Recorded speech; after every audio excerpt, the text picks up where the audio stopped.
Indonesia, sebuah negara kepulauan yang kaya akan budaya dan tradisi, dihuni oleh lebih dari 300 suku yang tersebar di ribuan pulau. Perbedaan suku, bahasa, agama, dan adat istiadat telah menciptakan sebuah keberagaman yang mempesona, namun juga menantang kesatuan nasional kita. Keragaman ini kerap kali memicu permasalahan seperti konflik antar etnis.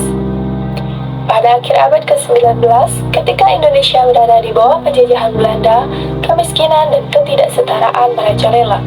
Dari sinilah muncul benih-benih gerakan etnonasionalisme atau sebuah perjuangan untuk kesetaraan dan keadilan. Salah satu tonggak penting dalam sejarah perjuangan ini adalah berdirinya Budi Utomo pada tahun 1908. Organisasi ini fokus pada pendidikan dan kesejahteraan rakyat Jawa.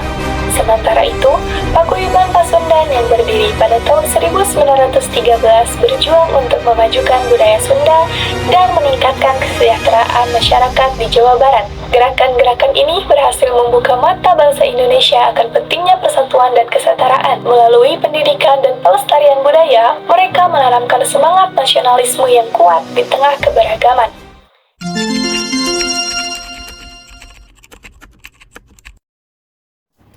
Budi Utomo adalah organisasi modern pertama di Indonesia yang didirikan pada 20 Mei 1908 oleh 9 orang siswa Stovia. Mereka adalah Sutomo, Sulaiman, Suwarno, Gunawan Mangunkusumo, Angka Projosudirjo, M. Suwarno, Muhammad Saleh, Suraji, dan Gumpreng. Tokoh yang memicu semangat berdirinya Budi Utomo ialah Dr. Wahidin Sudirohusodo. Beliau memperjuangkan nasib tanah airnya melalui kampanye pendidikan yang mendapat sambutan dari kaum muda, terutama pelajar Stovia. Budi Utomo ini memiliki tujuan utama memperbaiki pendidikan dan kebudayaan dengan pendekatan sosial dan juga budaya, tanpa terlibat dalam politik. Inilah menjadi salah satu alasan kenapa organisasi ini bertahan lama. Gerakan awalnya difokuskan di Jawa dan juga di Madura, hingga pada 5 Oktober 1908, Budi Utomo mengadakan kongres perdananya di Yogyakarta. Budi Utomo memiliki peran penting dalam pergerakan nasional Indonesia. Mereka mempromosikan pendidikan kebangsaan, menyebarkan semangat nasionalisme, dan membantu menyatukan berbagai identitas lokal dengan identitas nasional. Selain itu, Budi Utomo juga berhasil meningkatkan kesadaran nasionalisme di kalangan masyarakat, terutama pemuda dan juga intelektual. Mereka memperjuangkan kemerdekaan dan menegaskan identitas nasional Indonesia.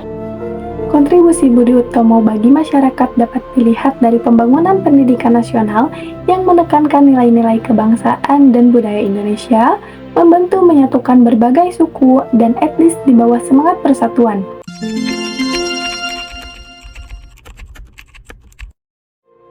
Salah satu organisasi yang muncul dari kesadaran ini adalah Paguyuban Pasundan yang berdiri pada 20 Juli 1913. Organisasi ini didirikan oleh sekelompok etnis Sunda yang tinggal di Batavia. Dimulai dari pertemuan para siswa Stovia di rumah Dayeng Kanduruan Ardiwinata. Pertemuan ini menghasilkan organisasi dengan nama Paguyuban Pasundan yang kemudian disahkan oleh pemerintah kolonial pada 9 Desember 1914. Sejak berdirinya hingga tahun 1929, struktur organisasi Paguyuban Pasundan terbilang sederhana. Namun, setelah tahun 1929, organisasi ini membentuk komisi bidang untuk memperluas kiprahnya dalam sosial, budaya, dan politik.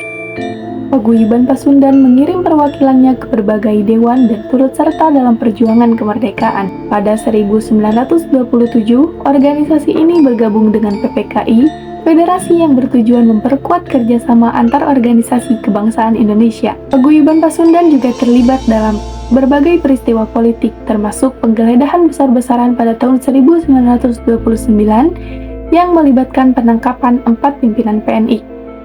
Pada tahun 1934, Paguyuban Pasundan mendirikan Sentral Bank Pasundan untuk memperbaiki taraf ekonomi masyarakat Sunda.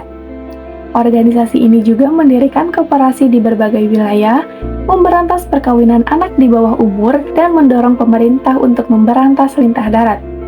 Paguyuban Pasundan juga menerbitkan surat kabar sifat tahunan sebagai media penyebaran informasi. Pada tahun 1930, mereka mendirikan PASI atau Pasundan Istri yang memperjuangkan hak pilih bagi perempuan.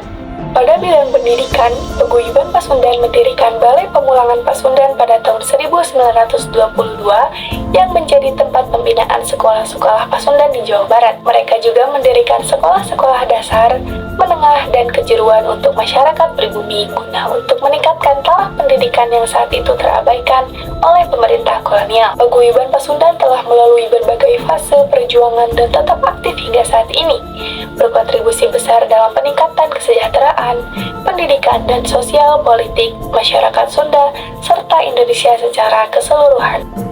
Melalui semangat perjuangan dan komitmennya terhadap kesejahteraan dan kemerdekaan bangsa, organisasi Budi Utomo dan Paguyuban Pasundan membawa perubahan yang signifikan dalam sejarah bangsa Indonesia. Meskipun jalan perjuangan keduanya tidak selalu mulus, kontribusi mereka tetap dihargai dan diingat sebagai tonggak penting dalam perjalanan menuju kemerdekaan dan persatuan Indonesia.